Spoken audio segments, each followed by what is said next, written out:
बिस्मिल्लाहिर्रहमानिर्रहीम अस्सलाम वालेकुम वरहमतुल्लाहि वबरकातुहू। प्यारे नाज़रीन, कैसे हैं आप सब लोग। उम्मीद करता हूँ कि अल्लाह पाक की रहमतों के ज़रिए साए खैर वाफ़ियत से होंगे।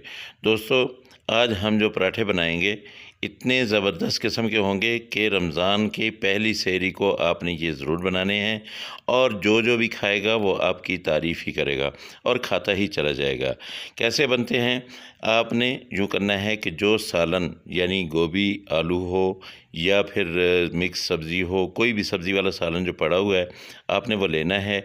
उसको आपने कूंडी में डालना है और इसके साथ इसमें आपने डाल देनी है यहाँ पे दड़ा मिर्च, ये लाल मिर्च जो होती है ना, इसको कूट के ये आपने डाल देनी है 1 चम्मच, और उसके साथ आपने आधा चम्मच नमक डाल देना है।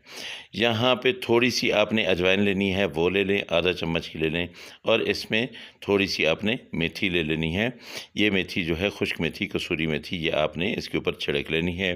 अब आपने इसको मैश करना है, इसको मिक्स करना है अच्छी तरह से, बिल्कुल अच्छी तरह से। इसको मैं मैश करके आपको बताता हूँ कि कैसे आपने ये वाला, ये देखिए, ये ऐसे आपने ये बना लेना है। अच्छा, मैं 2 पराठे बनाऊँगा, ज़्यादा नहीं बनाऊँगा। आप अपने हिसाब से रखिएगा, जितने आपने पराठे बनाने हैं वो आप बना लीजिए। यहाँ पे खुश्का लेंगे, खुश्का अच्छी तरह से आपने डाल लेना है, यहाँ पे फैला लेना है, क्योंकि आटा जो है वो हमने अभी पेड़े बनाने हैं। पेड़े आपने 4 बना लेने हैं, चूँकि हमने 2 पराठे बनाने हैं तो 4 छोटे-छोटे पेड़े बनाएंगे। बहुत ज़्यादा बड़े पेड़े नहीं बनाइएगा, छोटे पेड़े जो है वो आप बना लें। 4 पेड़े ये बना लें। उसके बाद इनको आपने एक-एक करके रोटी बनाना है। कैसे बनानी है वो आप मेरे साथ रहेंगे, मैं बनाता जाऊँगा, आप देखते जाएँगे, और बहुत ही मज़ेदार किस्म के ये वाले पराठे आप लोगों के लिए रेडी हो जाएँगे। वैसे तो माँ के हाथों के पराठे जो है ना, वो कभी ज़िंदगी में नहीं भूलते हैं, तो इंशाल्लाह ये वाले पराठे भी जो है कभी भी नहीं भूलेंगे जब आप इनको बनाएँगे, ठीक है। तो ये देखिए, हमारे 4 पेड़े जो है ये बिल्कुल रेडी हो चुके हैं। अब इनकी हमने क्या करनी है कि रोटियाँ बना लेनी हैं। आप चाहें तो छोटे-छोटे पराठे भी बना सकते हैं, लेकिन मैं ज़रा बड़े साइज़ के पराठे बनाऊँगा, जो दिखने में भी मज़ा करते हैं और खाने में भी बहुत ही मज़ा करते हैं।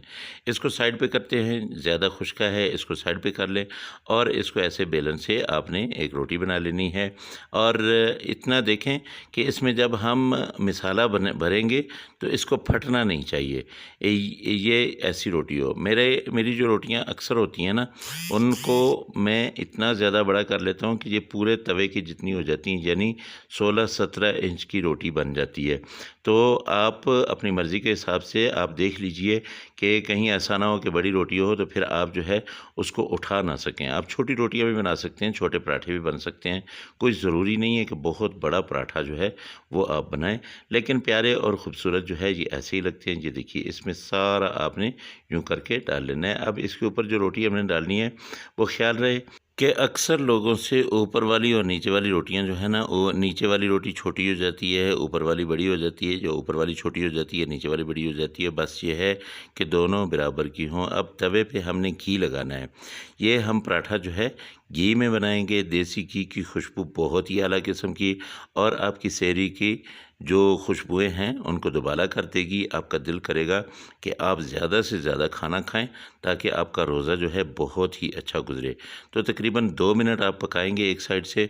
और ये देख लीजिए, मुझसे भी गलती हो गई है, मेरी एक रोटी जो है वो बड़ी हो गई है। आइंदा मैं कोशिश करूँगा कि ऐसी गलती ना हो। तो अब आपने एक इस साइड से घी लगा देना है, और घी आपने अच्छी तरह से लगाना है। घी लगाने में आपने कंजूसी नहीं करनी है।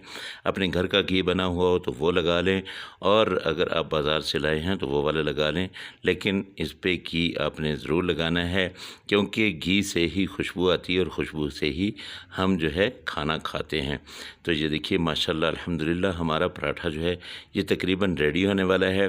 बस जब आप घी लगाते हैं तो तब इसके ऊपर फूल बनना शुरू हो जाते हैं, और आपको इस चीज़ का ध्यान देना है कि आपने इसको ब्लैक नहीं होने देना। ये जो फूल बने हुए ना, इनको आपने ब्लैक नहीं होने देना। ये देखिए, हमारी रोटी फूल चुकी है। अब मैं इसको उतारता हूँ, और इसके साथ साथ ही मैं दूसरी रोटी डाल देता हूँ। तो ये देख लें, माशाल्लाह अल्हम्दुलिल्लाह, बहुत ही आला किस्म की। और अगर आप मेरे पास हो ना, तो आप देखें कि यहाँ पे खुशबुएँ बड़ी फैल चुकी हैं। तो ये दूसरी रोटी जो है इसको भी मैंने पका लिया है। आप दोस्तों को अगर ये मेरी रेसिपी अच्छी लगे तो मेहरबानी करके मेरे चैनल को ज़रूर सब्सक्राइब कर लीजिएगा और साथ में लगे बेल आइकन को ज़रूर दबा दीजिएगा, ताकि आपका और मेरा ये दोस्ती का रिश्ता जो है ये कायम दायम रहे और मेरी सबसे पहले रेसिपीज़ जो है आप तक पहुँचे और आप इनको देखें और अच्छी अच्छी प्यारी प्यारी रेसिपीज़ जो है वो आप बनाएँ रमज़ान में। रमज़ान के लिए इंशाल्लाह बहुत ही आला किस्म की रेसिपी जो है वो मैं आप लोगों के लिए लाऊँगा इंशाल्लाह, और आपको भी बहुत ही ज़्यादा पसंद आएंगी। मेरे अल्लाह की रहमतें, मेरे अल्लाह की नेमतें आप सब लोगों के घरों में बारिश की तरह बरसती रहें। मेरे वो दोस्त जो बीमार हैं, अल्लाह पाक उनको शिफ़ाए कामिला आजिला अता फ़रमाए। जो बेरोज़गार हैं, अल्लाह उनको अच्छा बेहतर रोज़गार दे। इंशाल्लाह अगली रेसिपी में फिर मुलाकात होगी। अल्लाह हाफ़िज़। अस्सलामु अलैकुम व रहमतुल्लाहि व बरकातुहू।